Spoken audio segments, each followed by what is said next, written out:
Barbara and I realized that there was this great untapped source of information about the Maya of Copan in terms of their history, in terms of the history of art, in terms of the hieroglyphic decipherment, but also in terms of the religion of ancient Copan and how it was that they were able to maintain social cohesion. And the untapped source of information were the 30,000 plus fragments of stone sculpture that lay strewn about the city. Copan sits in an earthquake zone, and after people stopped maintaining these buildings, they just got rattled apart.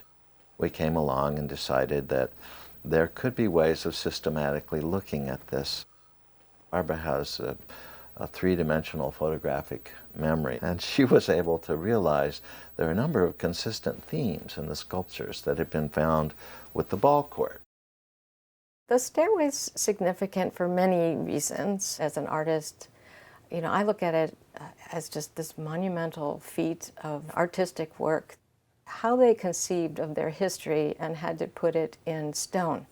And not just a few steps, but many, many steps, and these huge figures, and just the planning, and the amount of people that were up there chiseling away and carving these glyphs. It's phenomenal to think of that amount of energy and that coordination being put together to leave a historical record. It opens up our minds to how people conceived of themselves and their history and how they wanted to leave it for the future. With the hieroglyphic stairway, my contribution was to test this final encyclical of Copan history by digging tunnels into the pyramid where it was displayed. And we also knew that in Copan there were earlier buildings buried under the hieroglyphic stairway. With time, it came to be very clear that all of the earlier inscriptions that I and others found underneath the hieroglyphic stairway and in other earlier buried architecture were all wholly in keeping with every aspect of the inscription on the hieroglyphic stairway and on later temples and stelae altars. I became convinced all sorts of interesting information was there for the taking if we would but engage the right scholars to do that kind of research. In the study of the Copan stairway, there have been a lot of really interesting discoveries over the years. What it relates, we now know, is the royal history of the kingdom of Copan.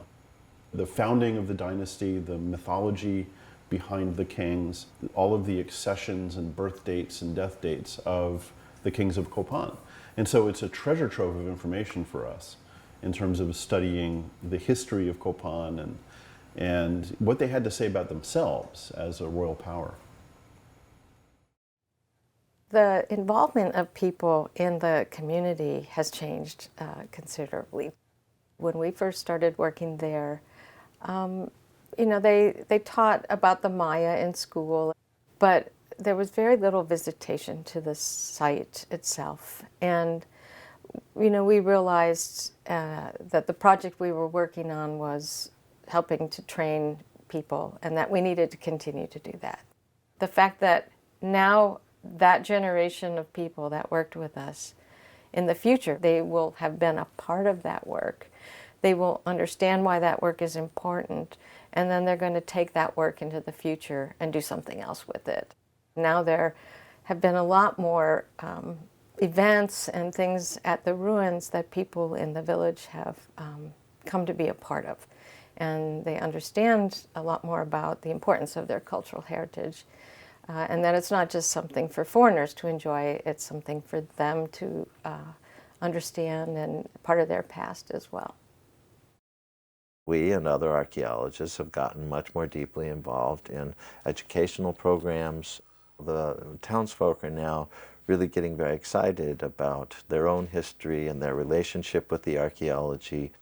Another member of our staff is Chorti Maya, and he is our main teacher in our educational program. We're leaving people in place who will be able to carry this into the future and ask all sorts of questions that we might not have ever thought of asking because their cultural perspectives are different and they're grounded in their own past in a way that we never will be.